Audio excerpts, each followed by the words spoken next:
Oi, pessoal.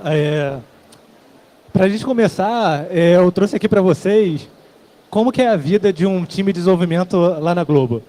Então, esse cenário lá é que todo time de desenvolvimento, ele vai colocar o código dele num repositório. A gente lá usa o GitLab. E uma vez que o código está nesse repositório, a gente tem uma ferramenta, que é um PAS chamado Tsuru, que vai pegar esse código e vai colocar em produção. Vai botar para rodar em container, Kubernetes, e isso vai rodar nas nossas máquinas. É claro que isso passa pelo ambiente de homologação, passa pelo ambiente de QA e depois vai para o ambiente de produção. Mas isso é automático. Então, o dev fez o código, o Tsuru vai lá, pega e coloca esse código em produção, e isso vira um produto. Então, isso vai para o G1, isso vai para o Globoplay. Para quem não conhece nem o GitLab, nem o Tsuru, tem ferramentas de mercado que fazem isso. Então, tem o GitHub, que é super famoso, como repositório de código, e tem o Heroku, o Kubernetes, Firebase, que são outros caras que fazem parte do ciclo de vida de outros produtos. E aí você tem Amazon, Google, caras que usam essas ferramentas. Então, essa jornada que a gente tem aqui, embora a gente vai falar um pouco do Tsuru, do GitLab, ela funciona em qualquer empresa. Normalmente, qualquer empresa é um pouco parecido com o que a gente tem aqui. Como que isso começa, né? Esse ciclo, ele começa com um desenvolvedor que vai implementar alguma funcionalidade. E aí ele implementa essa funcionalidade porque estava no backlog dele, ou porque estava nas metas, ou simplesmente porque ele achou legal. Então, ele implementa essa funcionalidade e bota lá no GitLab. E aqui, no caso, a gente tem um exemplo em Go. Então, tem esse dedinho aqui, que é uma das linguagens que o desenvolvedor pode usar. Quando esse código vai para o GitLab, o GitLab ele vai rodar uma série de testes para verificar se esse código está saudável, né? Então, ele vai rodar teste unitário, teste de integração, vai buildar nas plataformas, vai verificar lint. Então, ele faz isso automaticamente quando o código chega lá. Uma vez que isso aqui dê certo, né, o próximo passo é alguém revisar esse código. Então, passou no pipeline, um outro dev chega e fala assim, pô, isso aqui parece bom, então tá tudo legal. Isso estando legal, esse commit lá, essa branch que ele fez com essa funcionalidade vai ser mergeada, né?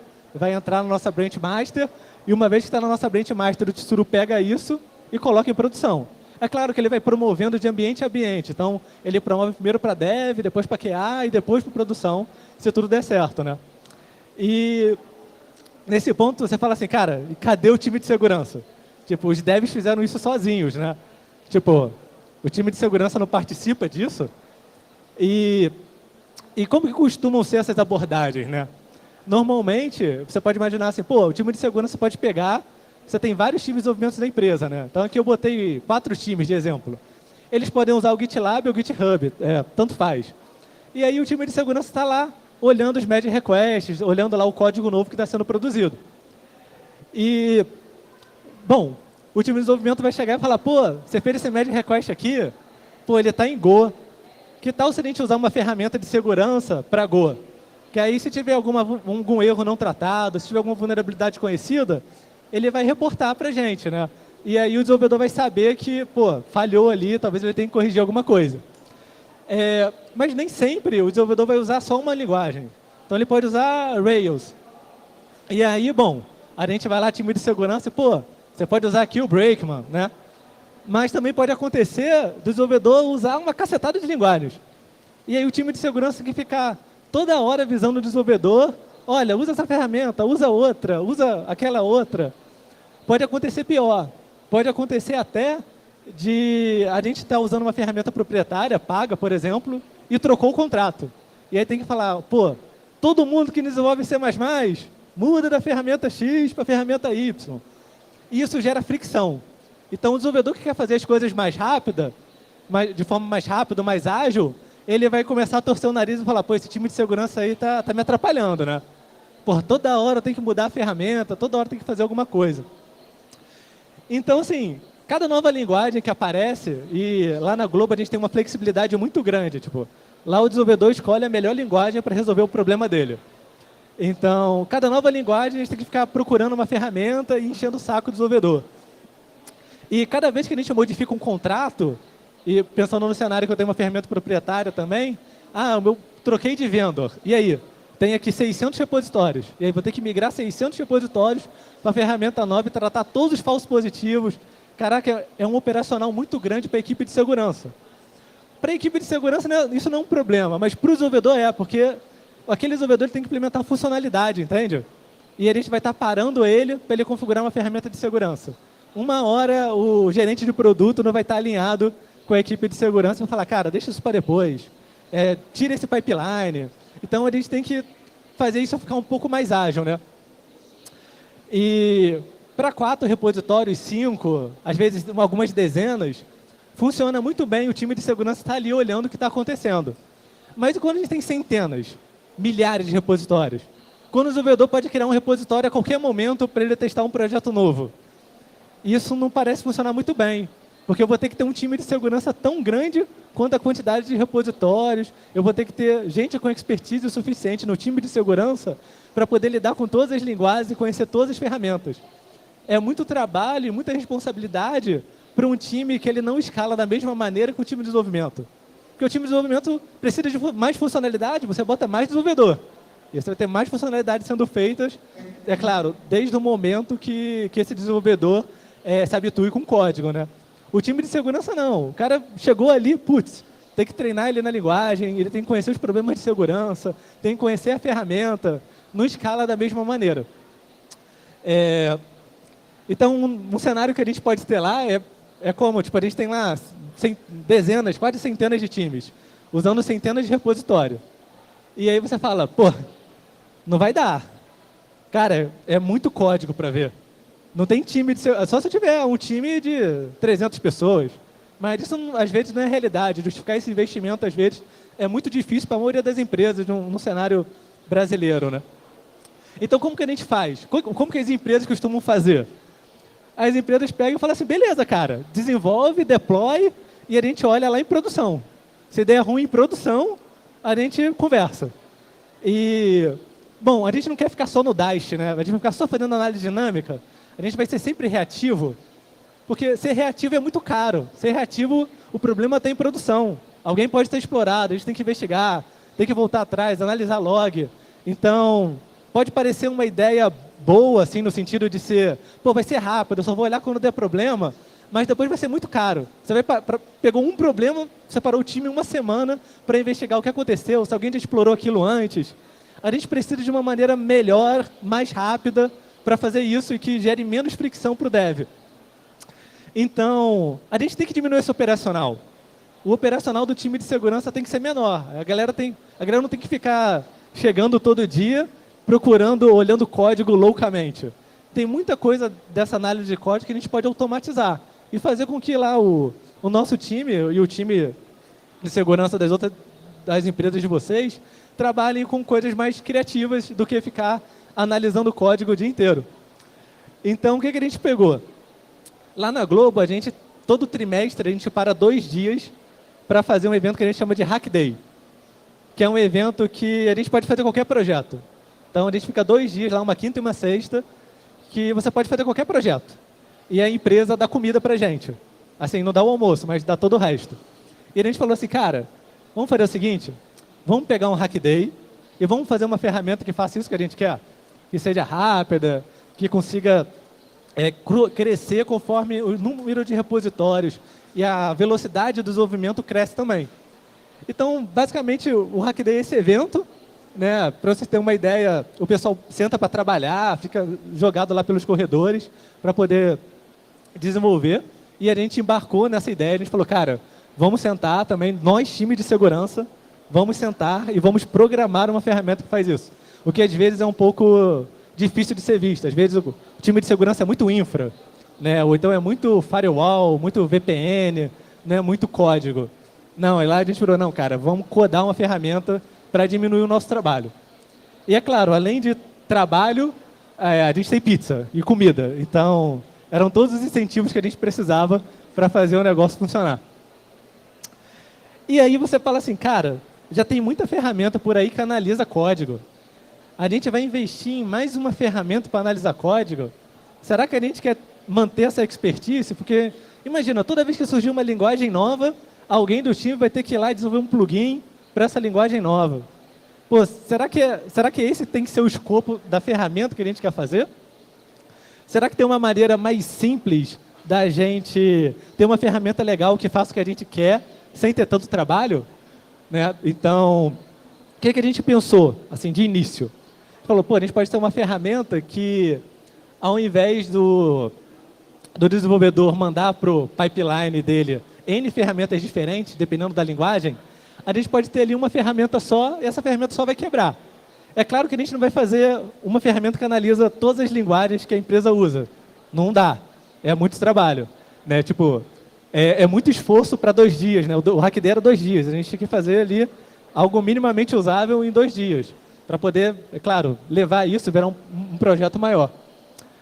E aí o que a gente falou? Cara, a gente pode fazer o seguinte. A gente pode fazer uma ferramenta que ela descubra o código da linguagem, descubra a linguagem usada naquele código, ou as linguagens, né? Porque tem muito produto que usa JavaScript para o front-end e tem o back-end em Java, tem o back-end em C, em Python, sei lá. Então, às vezes, o mesmo repositório tem 2 linguagens.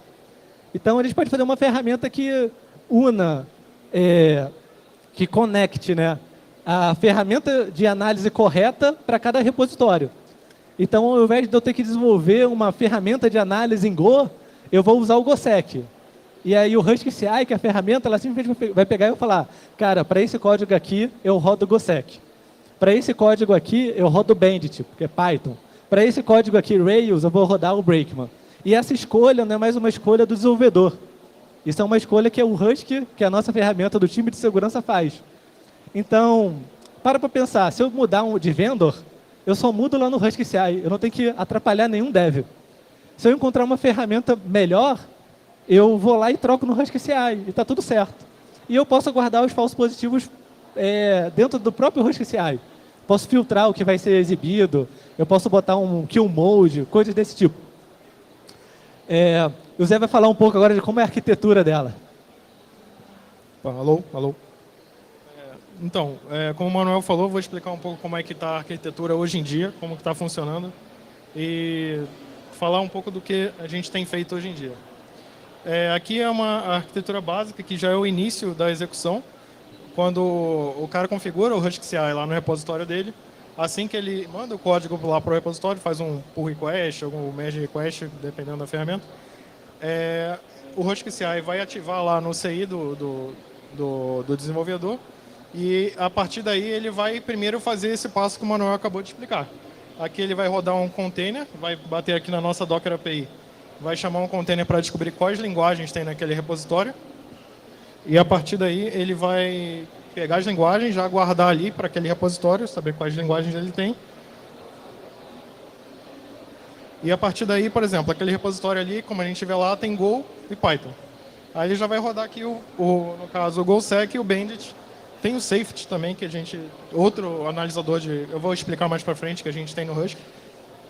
E aí vem o resultado. Ele espera o container executar, volta o resultado. Nesse caso aqui, a setinha vermelha quer dizer que o Bandit falhou, por exemplo. Tem alguma vulnerabilidade ou algum problema no código Python que tem no repositório. Aí o que acontece? Esse resultado chega no Husky como falhou. O Husky falha lá no CI do cara e, por exemplo, não vai para QA, não vai para dev, não vai para produção. E isso é um feedback rápido. Então, rápido assim, o desenvolvedor fez o commit, fez o push, isso foi para o repositório. O Husky CI ali, o desenvolvedor só configurou o Husky CI, ele não configurou nem o Bandit, nem o GoSec, ele configurou o Husky CI. O Husky CI pega, roda esse container, tipo, sei lá, vai demorar alguns minutos, a gente trouxe esses dados, e ali o pipeline dele quebra. Ele vê ali, logo depois do push dele, o que deu errado. E como ele está com o código ali na mão, ele já corrige. Porque o código está ali na mão, ele acabou de fazer aquilo. A gente não vai avisar ele 2 meses depois que tem um problema de segurança no que ele acabou de fazer. E um ponto legal aqui é que aqui é um Docker, né? Tipo, a gente pode escalar isso quanto a gente quiser. Por quê? Porque se tiver 300 desenvolvedores fazendo push ao mesmo tempo, é só a gente ter mais máquina Docker. Ele vai rodar mais container. Ou seja, a gente não fica tão limitado. Tem um appliance aqui que está rodando as minhas análises, esse appliance roda no máximo 5 análises por vez. Não, vai rodar o tamanho da infra de Docker que a gente colocou. Né? Mas segue aí, vai lá. Isso, aqui vale ressaltar que aqui é em paralelo, então tende a ser rápido, porque ele não vai esperar cada ferramenta, as ferramentas vão executar em paralelo. E é basicamente isso que o Manuel complementou. Aí tem aqueles problemas, né? Como o Manuel já tinha comentado. Se o desenvolvedor chegar com uma linguagem nova, que lá tem esse tipo de flexibilidade, ou, por exemplo, a gente decidiu, pô, o GoSec não está tão legal. Tem agora um outro cara que está fazendo um SAST melhor, a verificação estática. Então a gente não vai precisar escrever outro SAST do zero para contemplar todas as linguagens que tem na empresa. Só a gente conectar mais um container ali, configurar no Husky, que ele já vai rodar sozinho sem o cara ter que mudar nada. Então aqui é a nova vida do Dev. Como que é o Dev com Husky CI? Porque a gente viu o Dev antes, né? Como que agora é o Dev com Husky CI, né? É a mesma coisa. Começa lá com o cara implementando a funcionalidade que ele acha legal, joga para o repositório, vem o CI, passou tudo, tá tranquilo. Aí aqui como é que é com o Husky CI. Agora não importa que linguagem o cara tem lá, se a gente tiver o container ou já a configuração lá no Husky que já tenha um container apontado para a ferramenta necessária para aquela linguagem, quando o cara rodar, simplesmente vai bater ali. E aqui o nosso time agora a gente tem que, em vez de falar, pô, usa o GoSec, usa o Bandit, usa o Safety, a gente fala, pô, bota o Husky CI aí que agora ele vai verificar seu código, não importa a linguagem que esteja, e a gente vai ver. Aí aqui tem o nosso stage novo aqui, Husky CI, passou aqui, vai para Dev, vai para QA, vai para produção, aí continua o fluxo normal. Aqui é mais ou menos aquele fluxo de novo. Aqui pode ter N containers aqui, não importa a quantidade O cara pode ter algum script, inchar o script, um script em qualquer coisa lá, vai executar ali a verificação. A gente pode rodar análise, assim, o cara pode estar usando Scala, mas a gente não tem o verificador de Scala ainda. A gente não encontrou uma ferramenta que analisa código Scala. Mas eu posso deixar lá para quando o Husky CI tiver, ele pegar e colocar para rodar. Então, o cara precisa configurar o Husky CI uma vez só. Ele não precisa configurar cada linguagem que ele usa. Ele configurou uma vez e a gente, time de segurança, consegue ter autonomia de botar, pô, vamos rodar um Scala lá, vamos rodar uma análise de Scala e ver como que tá. Pô, tá muito ruim. A gente não vai alertar 200 vulnerabilidades, mas a gente pode falar, vamos com cuidado, vamos chamar aquele time, vamos conversar com ele, vamos corrigir algumas coisas e depois a gente vai lá e liga o Scala no repositório dele, entendeu? Então a gente consegue acompanhar o ritmo do time de desenvolvimento. Que aqui é o que o Manuel explicou agora. A gente consegue ver ali os problemas que deram direto no banco. A gente não precisa... A gente até acaba tendo acesso lá ao CI do cara, ao pipeline, a gente consegue ver lá, que a gente vai mostrar aqui mais para frente como é que aparece.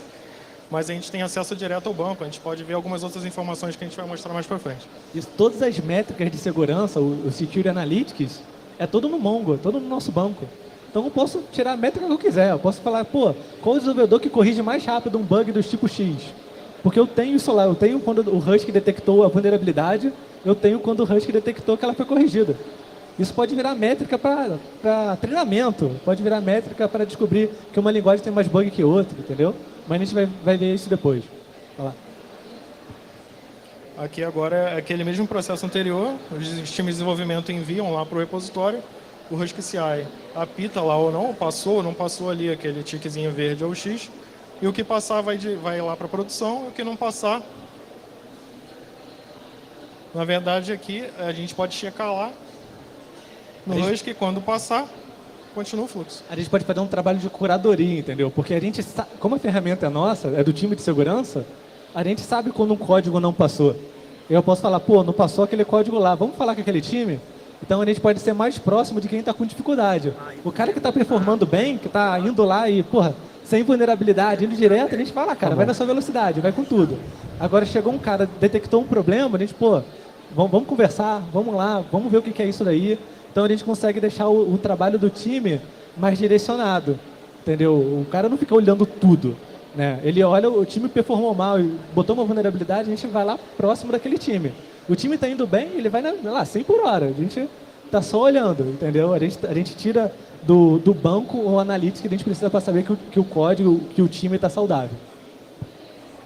Ali pode, não sei se dá para ver direito, tem um pandinho ali que é justamente isso que o Manuel explicou. Estava falhando. Se for necessário, a gente coloca lá um profissional lá do nosso time lá para ajudar o pessoal a corrigir os problemas ou evitar que voltem a aparecer. E aí continua. Isso aí a gente corta alguns problemas, né? A gente elimina o problema de ter que desenvolver um site novo para cada nova linguagem.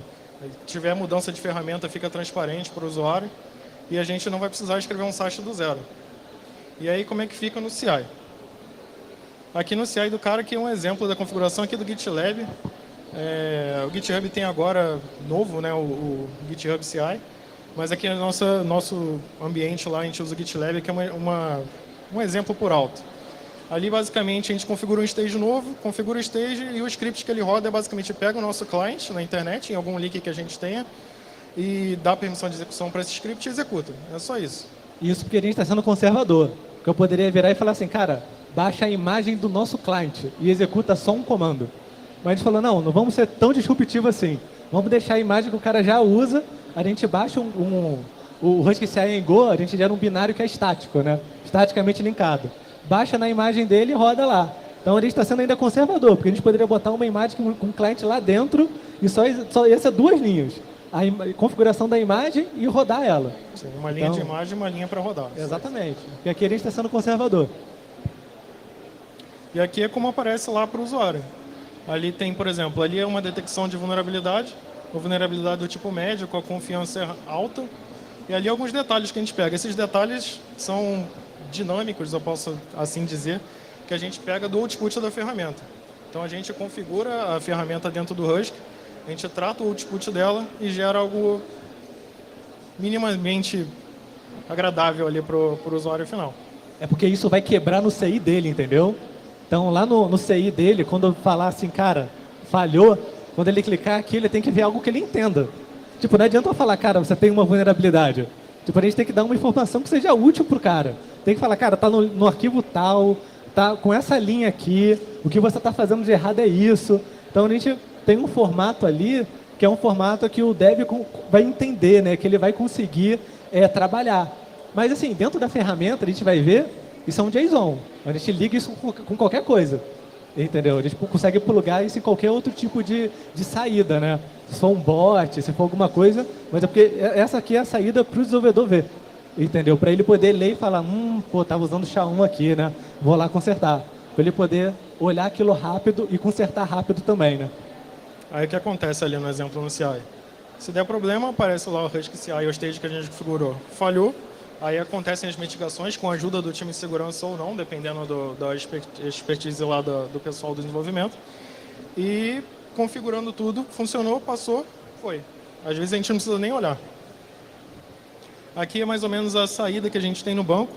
Algumas informações que a gente guarda, o repositório do cara, quais containers rodaram, quais são os resultados. Os resultados, no caso aqui, são as vulnerabilidades encontradas. Qual arquivo, qual linha, isso tudo daqueles resultados que a gente consegue ver lá na tela. Aqui tem algumas coisas a mais que a gente guarda. Por exemplo, qual o branch do cara que executou, quais são os usuários que fizeram commit para gerar essa análise. Esse tipo de informação a gente pode extrair dali. O tempo que ele iniciou e terminou, ver ali foi 3 minutos mais ou menos. Esse é o tempo que demorou para o cara verificar todo o código dele. É daqui que a gente faz o nosso Security Analytics, para conseguir determinar, por exemplo, que um time é muito saudável de segunda a quinta, mas que na sexta, meu Deus, comita vulnerabilidade pra caramba. É dali que a gente pega, por exemplo, que parte do time tem que ser treinado e outra parte não. E aí a gente consegue ser assertivo. E se a gente vai fazer um treinamento de segurança, aí tem que chamar o time todo, o cara que já é cascudo, ele vai ficar meio, porra, sério, de novo. Então a gente consegue ser mais direcionado. A gente consegue usar melhor o tempo da galera que é cliente do time de segurança, entendeu? E é claro, com isso aqui são possibilidades infinitas. Porque tipo, tem várias análises que eu lembro agora. Mas a gente tenta guardar informação o suficiente para que no futuro, se a gente quiser fazer uma outra análise, a gente vai ter como se virar aqui. A gente vai conseguir extrair mais dados daqui. A gente já viu algumas coisas curiosas, por exemplo, meio-dia costuma falhar muito. Deve ser o pessoal com pressa para ir para o almoço, vou mandar isso aqui rapidinho e vamos almoçar.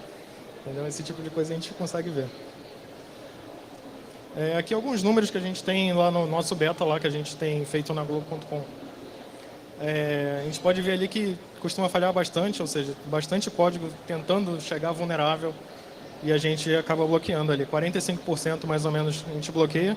4% de erro aqui, que pode ser erro de configuração ou alguma configuração da linguagem, especificamente daquele repositório que a gente não tratou, e 51% costuma passar. Cara, olha esses números, cara. É 45%. Tipo, talvez vocês não conheçam o número da empresa de vocês. Tipo, a gente sabe, porra, 45%. A gente está evitando que 45% de cores com algum problema entrem, né, subam, sejam promovidas. Isso é bem legal, é bem relevante, né? A gente conhece esse número. A gente não só conhece, mas esse é um número que muda, né? Ele é dinâmico, né? Então, tipo, esse aqui foi um número que a gente pegou de algum dia lá. Todo dia isso muda. Tem dia que é menos, tem dia que é mais, mas a gente pode ficar sempre acompanhando isso e tirar outras métricas também. Aqui é o que a gente tem hoje em dia no Husky, o que já está contemplado. Aquele primeiro símbolo ali é o script em geral. A gente tem um script para pegar, por exemplo, os autores de cada commit que gerou uma análise. A gente tem o GoSec para analisar Go. A gente tem o Brakeman para analisar Ruby.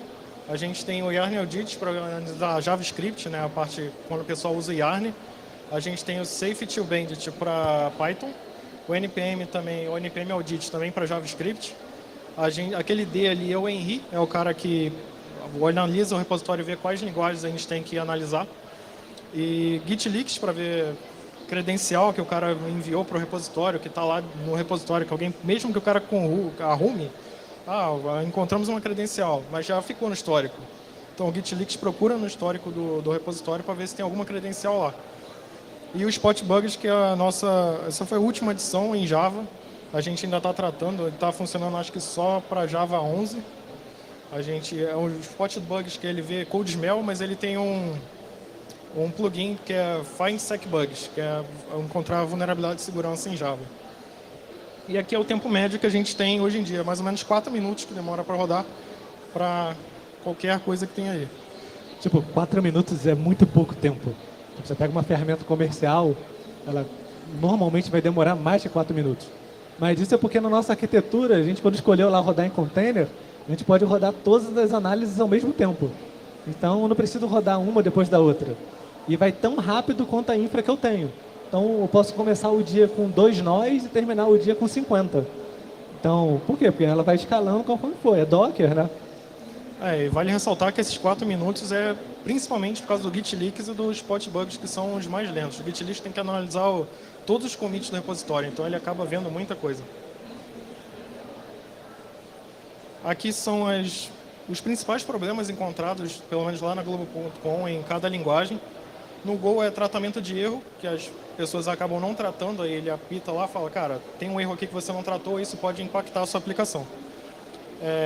Em Ruby, JavaScript, Python, geralmente é dependência vulnerável. O pessoal não atualiza lá a dependência e acaba gerando problema. E isso tem um ponto muito legal com quem assistiu o Keynote lá do Moody.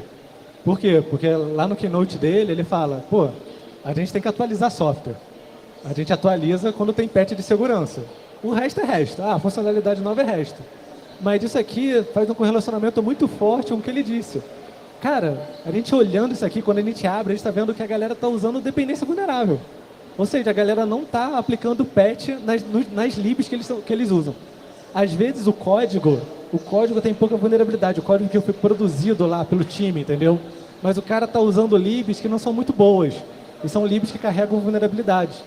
E antes da gente ter o Husky CI, a gente não sabia que isso acontecia. A gente até rodava ali, quando a gente olhava um código de um repositório para olhar, para ver, a gente via. Mas, era muito ad hoc. Agora a gente tem isso automático. Agora a gente está falando para o cara assim, cara, essa lib que você adora está vulnerável, atualiza ela. Entendeu? O código dele não vai ser promovido enquanto ele não botar uma versão que não tenha problema. Ele não precisa usar a última versão que talvez quebre. Ele precisa usar a versão que teve o patch de segurança, a versão que estava corrigida. A gente não quer que o cara chegue na última versão, não precisa disso. Entendeu? Aqui são alguns desafios que a gente enfrenta, mesmo com essas facilidades que a gente apresentou. Ainda tem alguns desafios que a gente tem que superar.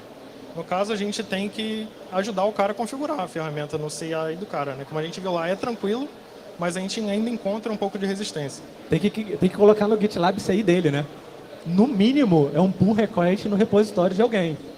Então, é claro que a gente não vai sair com uma autoridade master na empresa mergeando o código. Não, a gente respeita o time de desenvolvimento.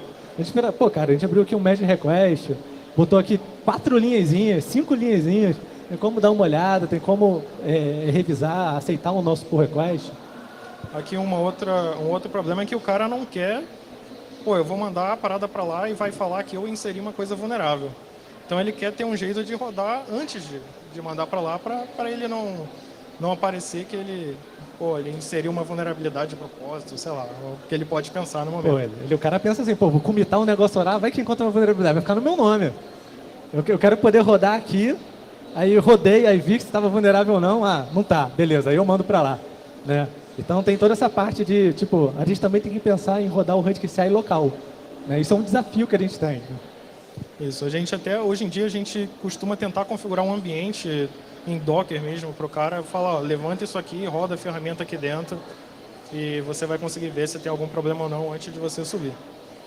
E se alguma outra linguagem surgir, a gente vai ter que procurar alguma coisa que tenha, alguma coisa boa, que a gente tenha algum tipo de confiança, a gente tem que testar antes, ver se está certinho. Mas esse trabalho agora é feito uma vez só. A gente procura um analisador bom e pluga no Husky CI. E acabou. A gente não tinha que procurar isso e botar em cada repositório que usasse aquela linguagem antes, entendeu? Tipo, para poucos repositórios, beleza, mas quando a gente tem centenas, isso não roda. Tipo, você vai ter o time trabalhando para botar um analisador no código e não vendo quais bugs estão tendo, ajudando o time a consertar. Aqui é aquele primeiro programa lá que eu acabei de falar. Aqui são alguns pull requests que a gente abriu para configurar a ferramenta no repositório da galera. E vale ressaltar que tem 30 e poucos aqui, 35 acho ali. Isso era da galera que já estava usando o ambiente de desenvolvimento. A gente só queria mudar para o ambiente de produção e mesmo assim a galera ali ainda fica meio cabreira ainda de mudar. E ali a nossa integração que a gente fez com o Sonar ali no início, o cara já usa o Husky CI, já usa o Sonar, a gente só quer colocar a integração e o cara não aceita. É tudo isso porque a gente que é de segurança, o time de desenvolvimento tem um ritmo diferente. Ele tem um ritmo das features, das funcionalidades, né? O cara, muitas vezes, está sem tempo para olhar aquele nosso merge request. Então, a gente tem que saber dosar muito aonde a gente pede para o desenvolvedor parar e fazer alguma coisa. Porque a gente vai estar interrompendo o ciclo dele, entendeu? Isso aqui reflete muito, aqui é um merge request para mudar uma variável lá. Entendeu? Imagina se fosse merge request com um problema. Quanto tempo demoraria para ser consertado, entendeu? Imagina se fosse um merge request para ficar mudando de ferramenta. Mudamos de venda. Troque aqui. Porra, o time de desenvolvimento tem a velocidade dele. A gente vai ficar atrasando o time. Então a gente tenta minimizar isso, mas mesmo assim tem um time dele, tem um time dele de chegar lá e mudar o código, de parar de fazer o que ele estava fazendo e aceitar o nosso merge request. Isso é um desafio que existe. Esse print aqui mostra para vocês, cara, isso existe. E existe com times que já usavam o Husky CI antes. O cara já usava, ele só mudou uma variável e demora, porque o pessoal tem que aceitar, tem os merge requests deles. Então a gente também tem que entender que a velocidade do time de desenvolvimento é diferente da velocidade do time de segurança. Tem time que muda de 3 em 3 meses, aí depende do time. Pode ver aqui que tem, não sei se dá para ler, mas a maioria é 1 mês que está aberto. Então é 1 mês para o cara aceitar uma configuração em uma linha. Aqui é a nossa página do projeto, que é open source, está lá no GitHub para quem quiser olhar. E para quem quiser contribuir também. Então, a gente teve muito esse foco, a gente falou assim, poxa, vamos testar o Husky CI aqui no Hack Day, vamos comer pizza, e depois a gente virou e falou assim, cara, isso aqui talvez ajude muita gente, talvez ajude muitas empresas. Então, vamos dar um tapinha no código e botar no GitHub. Então, hoje a versão que a gente usa lá na Globo é essa, né? É a versão que está no GitHub, com toda a documentação que a gente tem. É claro que uma coisa é ter a documentação de quem fez, né? Às vezes quem vai usar fala, pô, tá faltando isso daqui, tá faltando aquilo lá. Então, tá no GitHub justamente para que todo mundo possa olhar e falar, poxa, eu não entendi. Você abre uma issue e a gente vai responder. Hoje no time, a gente consegue ter pessoas dedicadas no time só para ver o Husky, entendeu? O que é uma coisa que não era uma realidade há um tempo atrás. Antigamente, todo mundo do time fazia tudo. Agora não, agora a gente consegue ter gente no time de segurança que só fica olhando o Husky CI. Porque a gente viu o insight que ele trouxe para dentro da empresa. a gente consegue ver que tipo, a gente parou 41% de código com problema. Isso é muita coisa. Merece um investimento melhor de tempo, né? Aqui são informações adicionais aqui, o que o palestrante aqui, o mestre de cerimônia já leu aqui para vocês, foi basicamente isso aqui. Aqui tem alguns lugares que já foi apresentado na DEFCON 27, vai ser apresentado na Black Hat Arsenal agora em novembro, eu acho, né, na Europa. E tá ali. A cobertura de teste não tá tão legal, mas a gente aceita também ajuda aí. E a gente sempre tenta levar nos eventos para, tipo, galera, entra, contribui.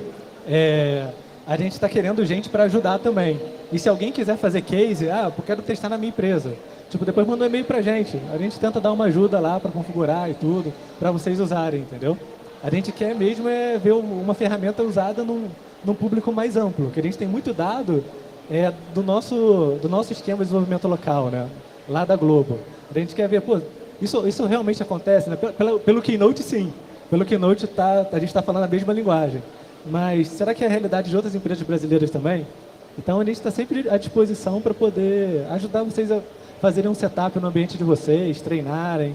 A gente está à distância de uma issue. Abre uma issue lá ou manda um e-mail para a gente. E a gente espera assim, novas contribuições. Então, quando a gente apresentou lá na DEFCON, teve uma galera que entrou para contribuir. Então, a gente espera aqui no RoadSec também, que entre uma galera também para contribuir com a gente. E é isso. Quem tiver alguma dúvida, a gente tem uns adesivos ali. Tudo.